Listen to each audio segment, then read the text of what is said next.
Mr. Sukaran Singh, the co-chairman of the CII National Committee on Defense, Chief of Material, Vice Admiral Subedar, Commanders-in-Chief, senior officers from the Armed Forces and the Ministry of Defense, captains of the industry, distinguished guests, ladies and gentlemen. As you're aware, the Honorable Raksha Mantri ji had to leave for an urgent cabinet meeting and may perhaps join us later, but I thought we will continue with the aspects related to the seminar. And it's indeed my privilege to address this august audience, which represents the collective wisdom of maritime experts and luminaries from the industry, both public and private, under one roof. At the very outset, I would like to thank the Confederation of Indian Industry for having partnered with the Indian Navy in organizing this seminar, and we thank you for all your support in the Indian Navy's journey towards self-reliance and indigenization. I must also congratulate the Chief of Material and the Directorate of Indigenization and his entire team for planning and organizing the seminar, which has brought together maritime experts and professionals from the industry on a single platform to share their views. It will be our endeavor during the seminar to jointly chart a way ahead to take Indian Navy's quest for indigenization and innovation to the next level. India's maritime tradition of building ships in India can be traced back to the Indus Valley civilization, which existed in 3300 BC. Even today, we have a dry dock at Lothal in Gujarat, which dates back to 2200 BC and is an indicator of our glorious maritime tradition as well as our shipbuilding capability during that period. During the British period, some of the most famous warships in the world were built in India with the expertise of shipbuilders of Gujarat at Bombay Docks, which is today part of the Naval Dockyard at Mumbai. One of the oldest warships afloat in the world today, HMS Trincomalee, was built in Bombay Docks exactly 200 years ago. Post-independence, we had a revival of our warship building industry, and we had our first indigenous offshore patrol vessel, INS Ajay, constructed in 1961 by the Garden Reed Shipyard at Kolkata. The Indian Navy set up its Naval Design Directorate in 1964, and over the last 50 years, Indian naval designers have designed some of the most sophisticated warships, ranging from corvettes to frigates to destroyers and an aircraft carrier. Our indigenous shipyards have constructed 130 warships and have played a significant role in our transition from a buyer's navy to a builder's navy. The blueprint for the future Indian Navy is firmly anchored on self-reliance and indigenization. And currently, we have 48 ships and submarines under construction, all of them in Indian shipyards, both public and private. The Indian Navy is fully committed to the Honorable Prime Minister's vision of Make in India. The Navy has also made significant strides towards innovation. It is our firm belief that innovative thoughts and out-of-the-box ideas can emanate from across the spectrum of personnel. We therefore encourage innovative thinking, and out-of-the-box ideas can be posted online directly to the CNS's discussion forum. We also encourage our young officers who undergo various courses of BTech, MTech at various IITs and other institutions in India and abroad to take on research projects which have naval applications. All such proposals are examined centrally to separate the grain from the chaff, and all those which have practical applications are taken to their logical conclusion for implementation.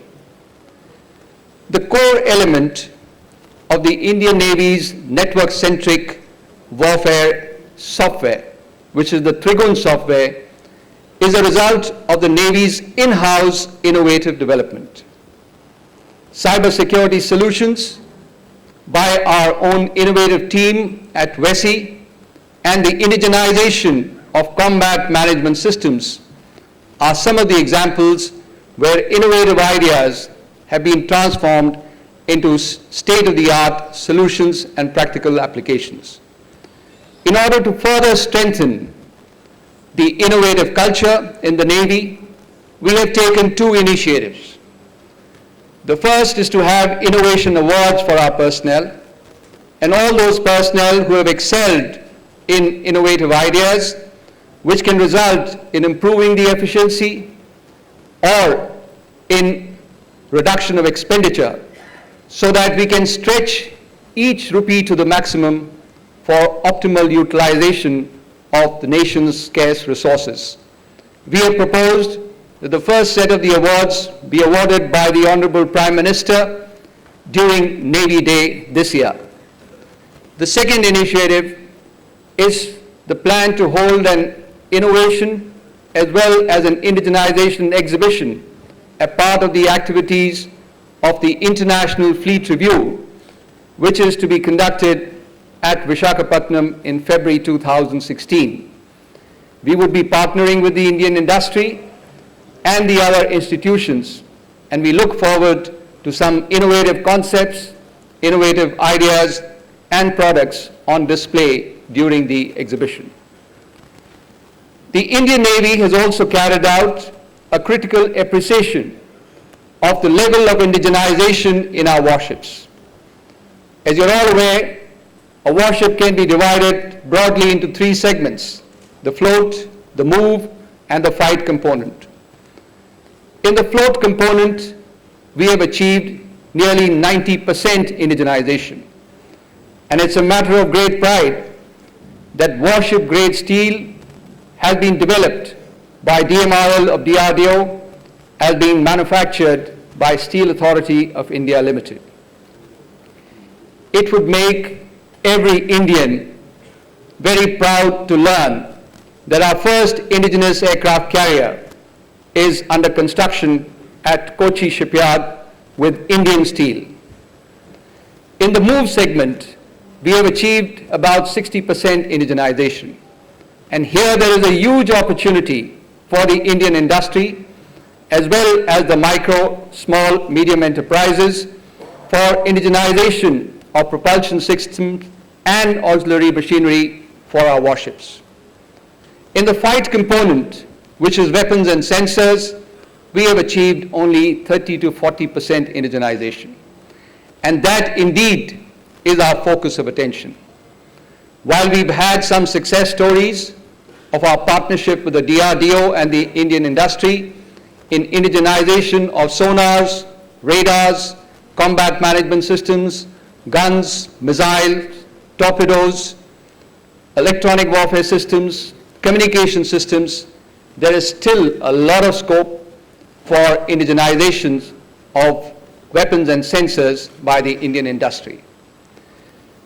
The Indian Navy has a fleet air arm of 223 aircraft and helicopters, and this is on the threshold of transformation, both in terms of numbers as well as capabilities.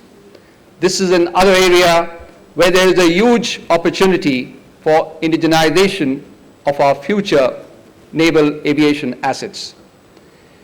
In order to synergize our efforts towards indigenization, the Indian Navy has prepared a 15-year indigenization plan up to the year 2030. This is ready now and would be shared with the Indian industry. We have also articulated and formulated the Science and Technology Roadmap in coordination with the DRDO. This is for indigenization of future technologies by the Indian industry. As you're all aware, the Indian Ocean region has emerged as the world's center of gravity in the maritime domain. As a maritime nation, we have vast maritime interests, and the Indian Navy needs to remain a multi-dimensional, network-centric force which is ready to take on any challenges in the 21st century. Keeping in step with the cutting edge of technology requires close synergy between the Navy, the DRDO, the Ministry of Defense, as well as the Indian industry, both public and private, so that we can progressively increase the technology levels and the indigenous content so that future warships can be 100% made in India. Thank you, and Jai Hind.